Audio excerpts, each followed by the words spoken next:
എന്ത് ചെയ്യാൻ പറ്റൂലെന്ന്? എന്റെ കയ്യിൽ പൈസ ഇല്ല. എന്റെ കയ്യിൽ പൈസ ഇല്ല. ഈ വീഡിയോ ചിലപ്പം കുറച്ച് ലെങ്ത് ഒക്കെ കൂടി പോകാൻ ചാൻസ് ഉണ്ട്. സംഭവം എന്താ വെച്ച് കഴിഞ്ഞാല് ഇതൊരു തരം ചൂഷണാണ്. ഇപ്പൊ ഈ പറയുന്ന സ്ത്രീന്റെ സൈഡ് മാത്രമേ ഉള്ളൂ ഈ ഒരു ന്യൂസിലും ബാക്കിയുള്ള കാര്യങ്ങളിലൊക്കെ വന്നിട്ടുള്ളത്. ഈ പറയുന്ന ഈ പൈസ ചോദിക്കുന്ന അല്ലെങ്കിൽ ഇതുപോലൊക്കെ പൈസ തരാൻ പറ്റുമോ ഇല്ല എന്നൊക്കെ ചോദിച്ച് നെട്ടിച്ച് ഭീഷണിന്റെ സ്വരത്തിലൊക്കെ ചോദിക്കുന്ന അയാളുടെ സൈഡ് എന്താന്നുള്ളത് ആർക്കും അറിയില്ല. അത് കേൾക്കേണ്ട ആവശ്യമില്ല. ഈ രീതിയിൽ ഇങ്ങനെയൊക്കെ പൈസ ചോദിക്കുമ്പോ ഒക്കെ അതെങ്ങനെയുള്ളതായിരിക്കും എന്നുള്ളതൊക്കെ ഊഹിക്കാൻ പറ്റുന്ന മനുഷ്യന്മാരൊക്കെ ഉണ്ടാവുമല്ലോ. അപ്പൊ സംഭവം എന്താന്നുള്ളത് നോക്കി നോക്കാം. അതിനു മുമ്പ് തന്നെ ഈ ഇൻസ്റ്റാഗ്രാമിലോ അല്ലെങ്കിൽ സ്നാപ്ചാറ്റിലോ മെസ്സഞ്ചറിലോ ഇതുപോലെ ടിക്ടോക്കിലോ ഒക്കെ എവിടെയെങ്കിലും ഇങ്ങനെ കുറെ ആളുകൾ ഇപ്പം അങ്ങനെ എല്ലാവരും കുറ്റം പറഞ്ഞ് ഞാൻ സ്വയം വലിയ ആളാവണമെന്നല്ല. ഞാനും എന്താ പറയാ അങ്ങനെ ഇങ്ങനെ പോയി ആ ഒരു ലെവലിലൊക്കെ കണ്ടാലും എനിക്ക് കുഴപ്പമൊന്നുമില്ല. പക്ഷെ ഞാൻ പറയണത് എന്തെന്ന് വെച്ചാൽ, ഹായ്, ഹലോ, സുഖമാണോ, ചായ കുടിച്ചോ, ചോറിനോ, ജാടാണോ, മിണ്ടൂലെ മോളൂസേ എന്നൊക്കെ ചോദിച്ചും ഓരോരുത്തർ പോയി കണ്ട് ഇൻബോക്സിൽ ഇതുപോലെ ഈ പ്ലാറ്റ്ഫോംസിൽ ഇൻബോക്സിലൊക്കെ പോയി നലോളിച്ച് കരയുമ്പോൾ ഈ പറയുന്ന അയാളുടെ പ്രൊഫൈലിൽ ചിലപ്പോൾ നൈസായിട്ടുള്ള പിക്ചർ ഉണ്ടാവും, അല്ലെങ്കിൽ നൈസായിട്ടുള്ള ഒരു പ്രൊഫൈൽ ഉണ്ടാവും. അയാളുടെ യഥാർത്ഥ പിക്ചറൊക്കെ ആയിരിക്കും ആ പ്രൊഫൈലിൽ ഉണ്ടാവുക. അതോടുകൂടെ അങ്ങോട്ട് ഐഡന്റിഫൈ ചെയ്ത് ഇയാളുടെ വ്യക്തിത്വം, അയാളുടെ ചുറ്റുപാട്, അയാളുടെ കാഴ്ചപ്പാട്, അയാളുടെ എന്താ പറയുക ഉദ്ദേശം എന്താണ് എന്നുള്ളതൊക്കെ ആ ഒരു ചിത്രത്തിൽ നിന്ന്, അയാളുടെ വ്യക്തിത്വത്തിൽ നിന്ന്, അയാളുടെ അല്ലെങ്കിൽ ഈ ഒരു ഇൻസ്റ്റാഗ്രാമിലോ അല്ലെങ്കിൽ ഇതുപോലെ മെസ്സഞ്ചേഴ്സ് എന്നൊക്കെ ഉണ്ടാവുന്ന ഒരു സംസാരത്തിൽ നിന്ന് അയാളുടെ വ്യക്തിത്വം അത്രമേൽ മനോഹരമാണ്, ഭയങ്കരമാണെന്നൊക്കെ വിചാരിച്ചു പോണ സ്ത്രീകള് ഇഷ്ടംപോലെ നമ്മുടെ കേരളത്തിലുണ്ട്. എന്നും നമ്മൾ ഓരോ സംഭവങ്ങളും കേൾക്കുന്നതാണ്, കാണുന്നതാണ്. അത് എത്ര കിട്ടിക്കഴിഞ്ഞാലും സ്ത്രീകളാണ് ചിന്തിക്കേണ്ടത്. അത് ഞാനിപ്പോ ഇങ്ങനെ രീതിയിൽ എനിക്കിങ്ങനെയൊക്കെ പറഞ്ഞാൽ എനിക്ക് എന്താണെന്ന് അറിയാം, ഒരുപാട് നെഗറ്റീവ് കമന്റ്സ് ഒക്കെ ഇങ്ങനെ അടിക്കലുണ്ട്. ഇനി ആരോടെ എങ്ങനെ ഉപദേശിക്കാൻ, ഇങ്ങനെയുള്ള കാര്യങ്ങളൊക്കെ എടുത്ത് വിമർശിക്കാൻ ഞാൻ ആരാടെന്നൊക്കെ ചോദിക്കലുണ്ട്. ഞാൻ ഇതിന് മുമ്പൊരു വീഡിയോയിൽ പറഞ്ഞ ഈ ആരാടെന്നൊക്കെ വന്ന് എന്റെ അടുത്ത് ചോദിക്കുമ്പോൾ എന്റെ തന്താടാ എന്ന് പറയാൻ എനിക്ക് ആഗ്രഹമുണ്ട്. പക്ഷെ അങ്ങനെ പറയുമ്പോൾ മോശമല്ലേ എന്ന് വിചാരിച്ചിട്ടാണ് ഞാൻ ആ രീതിയിലുള്ള കമന്റ്സ് ഒന്നും അവിടെ കൊടുക്കാത്തത് റിപ്ലൈ ആയിട്ട്. അപ്പം ഇങ്ങനെയൊക്കെ തന്നെയാണ് അവസ്ഥ. അപ്പൊ അങ്ങനെയുള്ള ഒരാളുടെ ഒരു പിക്ചർ കാണുമ്പോൾ അയാളുടെ ഒരു ഈ പറയുന്ന പോലെ വ്യക്തിത്വം, അയാളുടെ ക്യാരക്ടർ, ചുറ്റുപാട്, ബാക്ക്ഗ്രൗണ്ട് എല്ലാം പെർഫെക്റ്റ് ആണ് എന്ന് ചിന്തിച്ചു പോണ ആളുകൾക്ക് ഉള്ള ഒരു സാധനമാണ് ഇത്. ഇപ്പോൾ എത്ര പേർക്കെതിരെയാണ് കേസ് കൊടുക്കുന്നത്?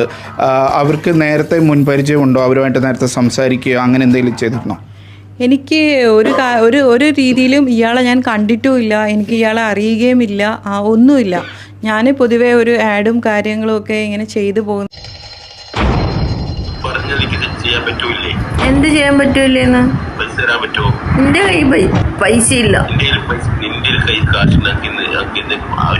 എന്റെ കയ്യിൽ പൈസ ഇല്ല.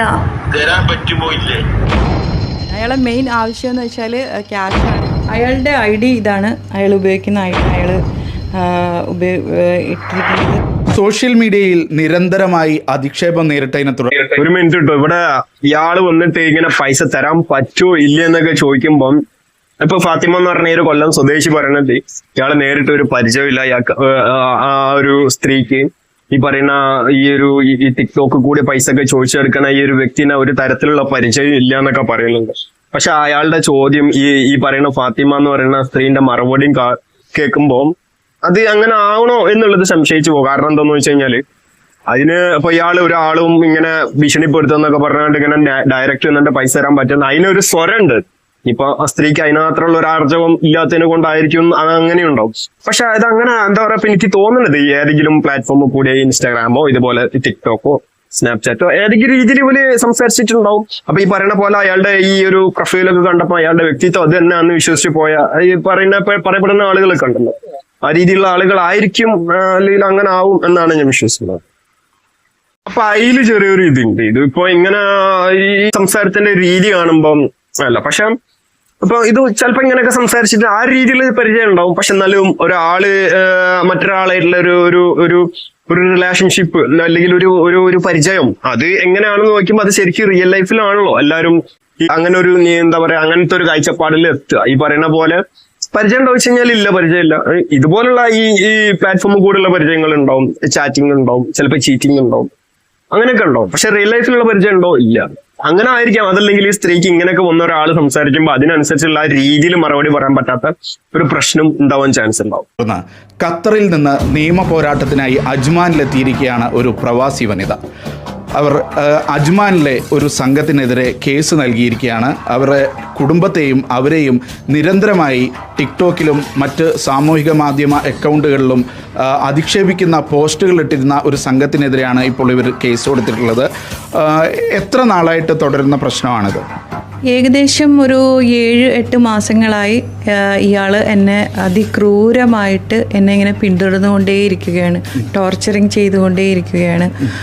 ഞാൻ ഒരുപാട് പ്രാവശ്യം ഇഗ്നോർ ചെയ്തിട്ടും ഇദ്ദേഹം എന്നെ വിടാതെ പിന്തുടരുകയും എൻ്റെ ഫാമിലി ഫോട്ടോസ്, എൻ്റെ ഫോട്ടോസ്, എൻ്റെ ബ്രദേഴ്സിൻ്റെ ചെറിയ 1 വയസ്സുള്ള കുട്ടിയുടെ ഫോട്ടോ വരെ ഇദ്ദേഹം എടുത്ത് അദ്ദേഹത്തിൻ്റെ അക്കൗണ്ടിലും മറ്റ് പല ആൾക്കാരെ, അദ്ദേഹത്തെ ഞാൻ ബ്ലോക്ക് ചെയ്യുമ്പോൾ മറ്റ് പല അക്കൗണ്ടിലും ഇത് പോസ്റ്റ് ചെയ്ത് ഇതിങ്ങനെ ഫ്ലഡ് ചെയ്ത് ഇൻസ്റ്റ, ഫേസ്ബുക്ക്, പോൺ സൈറ്റിൽ വരെ എൻ്റെ ഫോട്ടോസ് കൊണ്ടു ചെന്ന് 100 dirhams call me എന്ന് പറഞ്ഞ് എൻ്റെ നമ്പർ ഉൾപ്പെടെ ഇദ്ദേഹം ആഡ് ചെയ്ത് വളരെ മോശമായിട്ട് നാട്ടിൽ എനിക്ക് ഇറങ്ങാൻ പറ്റാത്ത ഒരവസ്ഥയിലും എൻ്റെ അങ്ങനത്തെ കുർത്തക്കേടൊക്കെ കളിക്കുന്ന ഇവന്റെ സുന്നത്ത് ഏതായാലും ചിലപ്പോ കഴിഞ്ഞിട്ടുണ്ടാവും.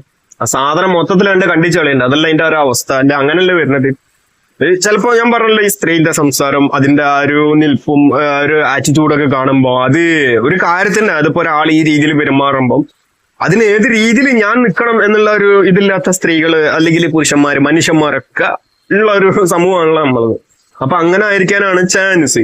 പക്ഷെ അപ്പം അവിടുന്ന് ഈ ഖത്തറിലുള്ള ആള് അജ്മൽ എന്നുകൊണ്ട് കേസൊക്കെ കൊടുക്കാന്നുണ്ടെങ്കിൽ അവരെത്രമാത്രം വെറുത്ത് പോയിട്ടുണ്ടാവും എന്നുള്ളതൊന്ന് ആലോചിച്ച് നോക്കിയാ കാര്യങ്ങൾ ക്ലിയർ ആവും. ഫാമിലിയിലും എൻ്റെ ബ്രദേഴ്സിൻ്റെ എല്ലാവരുടെയും വാട്സപ്പിലേക്കും ഇയാൾ അയക്കുകയും എൻ്റെ ഹസ്ബൻഡിനെയും ഇദ്ദേഹം ഇങ്ങനെ നിരന്തരം ടോർച്ചർ ചെയ്ത് അദ്ദേഹത്തിൻ്റെ ഫോട്ടോസും ഇതേപോലെ സോഷ്യൽ മീഡിയയിൽ പോസ്റ്റ് ലൈവ് ഇടുക, തെറി വിളിക്കുക, അത് തന്നെ അയാൾക്ക് സ്ഥിരം പരിപാടിയാണ്. ഇപ്പോൾ ഖത്തറിൽ നിന്ന് നിയമ നടപടി ആരംഭിക്കാൻ എന്തെങ്കിലും തടസ്സമുള്ളത് കൊണ്ടാണോ അജ്മാനിൽ വന്നിട്ട് തന്നെ അവർക്കെതിരെ പോരാട്ടം നടത്താൻ തീരുമാനിച്ചത്? അതായത് ഞാൻ UAE ഗവൺമെൻറ്റിനെ അത്രയും വിശ്വസിക്കുന്നത് കൊണ്ടും ഇവിടെ അത്രയും വാല്യൂ ഉള്ളത് കൊണ്ടും ഇവിടുത്തെ നിയമത്തിനെ ഞാൻ അത്രയും വിശ്വസിക്കുന്നത് കൊണ്ടും ഇവിടെ ഉടനെ തന്നെ നടപടിയെടുക്കുമെന്നുള്ള എൻ്റെ വിശ്വാസത്തിൻ്റെ പുറത്താണ് ഞാൻ ഖത്തറിൽ നിന്നും UAEയിലേക്ക് വന്നത്. ഇപ്പോൾ എത്ര പേർക്കെതിരെയാണ് കേസ് കൊടുക്കുന്നത്? അവർക്ക് നേരത്തെ മുൻപരിചയമുണ്ടോ? അവരുമായിട്ട് നേരത്തെ സംസാരിക്കുകയോ അങ്ങനെ എന്തെങ്കിലും ചെയ്തിരുന്നോ? എനിക്ക് ഒരു രീതിയിലും ഇയാളെ ഞാൻ കണ്ടിട്ടുമില്ല, എനിക്ക് ഇയാളെ അറിയുകയുമില്ല, ഒന്നുമില്ല. ഞാൻ പൊതുവേ ഒരു ആഡും കാര്യങ്ങളും ഒക്കെ ഇങ്ങനെ ചെയ്തു പോകുന്നതിനിടയിൽ ഒരു ദിവസം ഇയാൾ വന്ന് കയറുകയും എൻ്റെ ലൈവിനടിയിൽ വന്ന് ഇങ്ങനെ ബാഡ് കമൻ്റ് ഇടുകയും നമ്മൾ മ്യൂട്ട് അടിച്ചു എന്നതാണ് ഇയാളെ പ്രൊവോക്ക് ചെയ്യാനുള്ള മെയിൻ റീസൺ എന്നാണ് ഇയാൾ പറഞ്ഞത്. പിന്നെ അതിനുശേഷം ഇയാൾ പിന്നെ അന്ന് തുടങ്ങിയതാണ് ഇയാൾ എനിക്കെതിരെയുള്ള ഈ ഒരു സൈബർ ബുള്ളിങ്. പറയുന്ന ഈ സംഘത്തിലുള്ളവരെല്ലാവരും കാസർഗോഡ് സ്വദേശികളാണ്. എന്തിനാണ് അങ്ങനെ ബ്ലറൊക്കെ ചെയ്തേക്കണം? ഇങ്ങനെയുള്ള ആളുകൾ ഇത്രയും വലിയ ഒരു സാമൂഹിക വിരുദ്ധത അല്ലെങ്കിൽ ഒരു സ്ത്രീനൊക്കെ ഈ രീതിയിലൊക്കെ നെട്ടിക്കുന്ന ആളുകളുടെ മുഖമാണ് ബ്ലർ ചെയ്ത് വെച്ചിരിക്കുന്നത്. എന്താ എന്നൊക്കെ പറയാ. ഇതൊക്കെ എന്താ ഭയങ്കര ഒരു, ഞാൻ പറഞ്ഞ ചിലപ്പോ ഓവറായിപ്പോ. ഇതെന്താന്നറിയോ, ഇതൊക്കെ ആരുടെ പോരായ്മകളെന്ന് വെച്ച് കഴിഞ്ഞാല്, ഇപ്പൊ ഓക്കെ ഇതിങ്ങനെ ഒരു ഇത്രയും ഭയങ്കരമായിട്ട് ഇങ്ങനെ നെട്ടിച്ചും കണ്ട് പൈസ ഒക്കെ ചോദിക്കുക, അതും സ്ത്രീകളുടെ അടുത്തൊക്കെ ചോദിച്ച ഒരാളെ പിക്ചർ ഇങ്ങനെ ഒരു ഈ ഖത്തറിൽ നിന്ന് അജ്മാനിൽ ദുബായിൽ എത്തിയിട്ട് ഇങ്ങനെ ഒരു കേസൊക്കെ കൊടുക്കാൻ പോകുന്ന ഒരു സ്ത്രീന്റെ, ആ സ്ത്രീനെ ഇപ്പൊ അവര് പറഞ്ഞിട്ടാണ് ഇങ്ങനെ ചെയ്തതെന്ന് എനിക്കറിയില്ല. ഇവരെ സമൂഹം അറിയണ്ടാ, ഇവരെ ആളുകൾ മനസ്സിലാക്കണ്ടേ ഇത് ഇന്ന ആളുകളാണ്. കാരണം ഭയങ്കര മൊഞ്ചനാന്നൊക്കെ തോന്നുന്നത്. അപ്പൊ ഇങ്ങനെയുള്ള ആളുകളെ ഇത് ഇങ്ങനെയുള്ള ഇപ്പം സംഭവം വേറെ ഒന്നുമല്ല. ഇതിപ്പം ഇന്ത്യ അല്ലെങ്കിൽ ഇപ്പൊ ഇന്ത്യയിലാണെന്നുണ്ടെങ്കിൽ ഇങ്ങനെയുള്ള കുരുത്തക്കേടുകളൊന്നും ചെയ്യാൻ ഇവർ നിൽക്കൂല. സംഭവം എന്ന് വെച്ച് കഴിഞ്ഞാല് സ്ത്രീ ഇവരുള്ളത് ഖത്തറിലാണ്. അപ്പൊ ഖത്തറിലുള്ള ഒരു സ്ത്രീന്റെ അടുത്ത് ദുബായിൽ ഇരുന്ന് കണ്ട് എന്ത് പറഞ്ഞു കഴിഞ്ഞാൽ ആരും നോക്കൂലല്ലോ. കാരണം ഇനിയിപ്പോ ഇന്ത്യയിൽ ഒന്നും കണ്ട് ഇന്ത്യയിൽ നിന്ന് കൈകാര്യം ചെയ്യാൻ നോക്കി കഴിഞ്ഞാൽ ഇന്ത്യയിലല്ല, അത് ദുബായിലാണ് ഉള്ളത്. അപ്പൊ ആ രീതിയിലുള്ള വമ്പത്തരാണ് ഇത്, അല്ലാതെ മറ്റൊന്നുമല്ല. അങ്ങനെ ഇതിപ്പം ചില ആളുകൾക്ക് ഇങ്ങനെ ഈ ഒരു സോഷ്യൽ മീഡിയയിൽ അല്ലെങ്കിൽ ഇങ്ങനെ ഒരു സ്ക്രീനിന്റെ മുമ്പിലേക്ക് ഇരിക്കുമ്പോൾ ഭയങ്കര തൻ്റെടമുണ്ടാവും, ഭയങ്കര ധൈര്യമായിരിക്കും, അല്ലെങ്കിൽ എന്തും പറയാന്നൊക്കെ ഉള്ളതായിരിക്കും. പക്ഷെ ഒരു എന്തെങ്കിലും ആ ഒരു പ്രശ്നത്തിന്റെ അങ്ങനെ എന്തെങ്കിലും ഒരു ബേസിൽ നേരെ റിയൽ ലൈഫിലേക്ക് ആ ഒരു പ്രശ്നത്തിനായിട്ട് എത്തിപ്പെടുമ്പോഴാണ് ഇങ്ങനെ നിൽക്കുക മൊണ്ണനെ പോലെ. അങ്ങനെ കുറെ എണ്ണം കണ്ടിട്ടുള്ളതാണ്. ഞാൻ ഇപ്പൊ അങ്ങനെയൊക്കെ പറയുമ്പോ ഞാൻ ഇങ്ങനെ ഇരിക്കുന്നതും ഭയങ്കര സംഭവിക്കി പറയുമ്പോ നിങ്ങൾ എന്നെ കുറിച്ച് അങ്ങനെ വിചാരിക്കുന്നത്. നിങ്ങൾ എനിക്കതാണ്ടോ എന്റെ മുഖം കണ്ട് എന്നെ ആരും വിലയിരുത്തല്ലേ. എനിക്കറിയില്ല ഇനിയിപ്പോ എന്താ ഇനി എന്റെ മുഖത്തിനെ കുറിച്ച് ഇങ്ങനെ പറയണമെന്ന് ചോദിച്ചു കഴിഞ്ഞാല് വേറെ ഒന്നുമില്ല. എന്റെ മുഖം കാണുമ്പോ എല്ലാവർക്കും എന്തോ ഒരു ഇതാണ്. അതാണ് ഞാൻ അങ്ങനെ പറയുന്നത്. സൽമാൻ ഫൈസി എന്ന് പറയുന്ന അബ്ദുൽ നാസർ മാത്രമാണ് കാസർഗോഡ് സ്വദേശി. ഈ രണ്ടാം നമ്മൾ കേസ് കൊടുത്തതിൽ രണ്ടാം പ്രതി നിയാസ് ഇബ്രാഹിം എന്ന് പറയുന്ന സ്റ്റീഫൻ ID ഉപയോഗിക്കുന്ന ആൾ തിരുവനന്തപുരംകാരനാണ്. അങ്ങനെ പല പേര്, ഒരുപാട് പേര് ഇതിൻ്റെ പിന്നിലുണ്ട്. ഈ പ്രധാന ആളുടെ ഐഡിയും എന്തൊക്കെയാണ്? അവർ ഏത് നാട്ടുകാരാണെന്നാണ് പറയുന്നത്?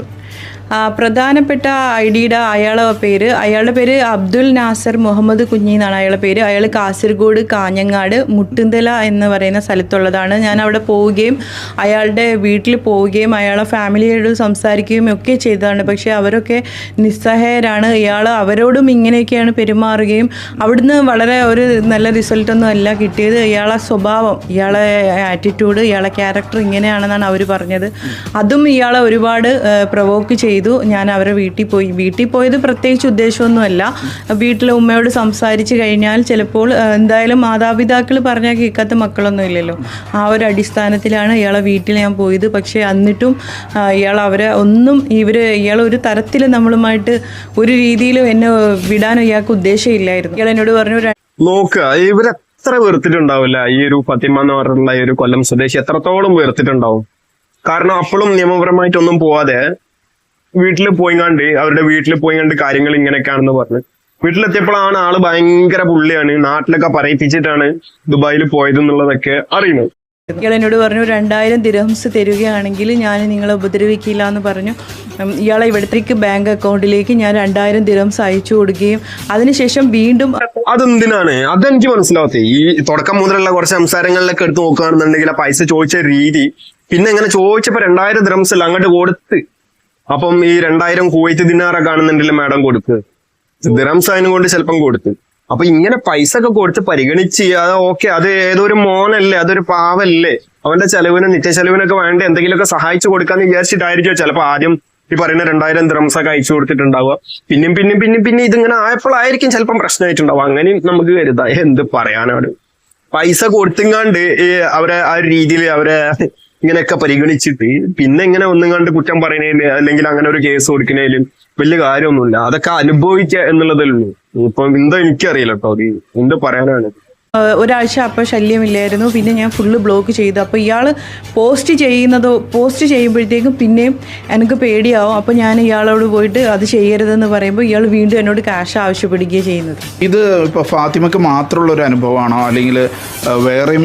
ഈ സ്ത്രീന്റെ നോർമൽ പിക്ചർ എടുത്തിട്ട് ഈ ഫോൺ സൈറ്റിലൊക്കെ കൊടുത്തിട്ട് ആഡ് കൊടുക്കുകയാണ്. കോൾ മീ 100 ദിർഹംസ് എന്നൊക്കെ പറഞ്ഞുകൊണ്ടുള്ള ആഡ്സ് ഒക്കെ കൊടുക്കുക. അവിടെ ഇത്തരത്തിലൊക്കെ ചെയ്ത് കൂട്ടിയിട്ടുള്ള ഈ ഒരു നായിന്റെ മോനെ ഈ രീതിയിലൊക്കെ പരിഗണിച്ചാൽ മതി ഇവര്. അതാണ് ഞാൻ പറഞ്ഞത്, ഇത് നമ്മുടെ നാട്ടിൽ നടക്കുന്ന ഒരു പ്രശ്നമല്ല, പുറത്തുനിന്നുള്ളതാണ്. അതും 2 രാജ്യത്തിരുന്നുകൊണ്ടുള്ള 2 വ്യക്തികൾ തമ്മിലുള്ള ഒരു ഇതാണ്.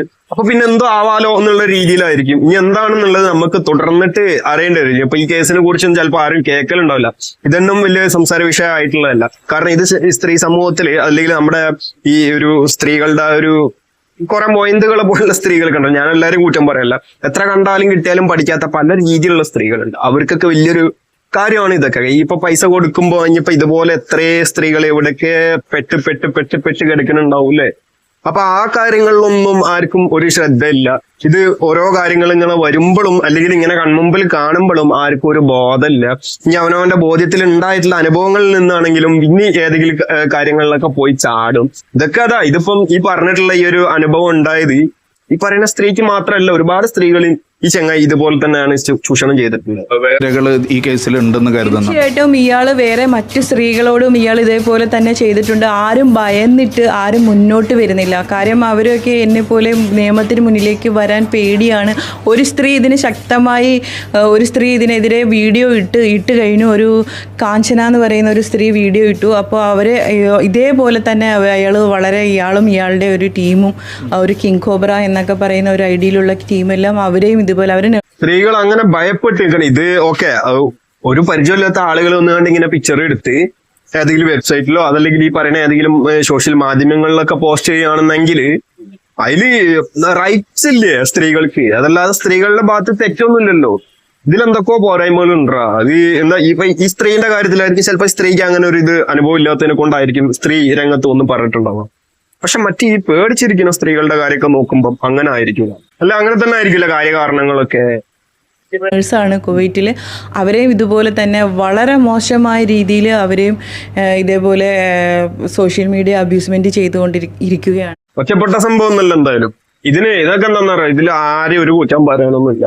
ഇങ്ങനെ ഈ ആരെങ്കിലും ഒന്ന് കണ്ട് 2 ദിവസമൊക്കെ നല്ലോണം ചിരിച്ച് കളിച്ച് ഹായ് ഹലോ എന്നൊക്കെ പറഞ്ഞു കഴിഞ്ഞാൽ അയാള് ഭയങ്കരമായി. പിന്നെ അയാളായ ലോകം. ഇനിയിപ്പോ പുരുഷന്മാർക്കാണെങ്കിലും അങ്ങനെയൊക്കെ തന്നെയാണ്. അപ്പം ഇതിലൊക്കെ പറയുകയാണെങ്കിൽ ആരെ നമ്മൾ കുറ്റം പറയേണ്ടത്?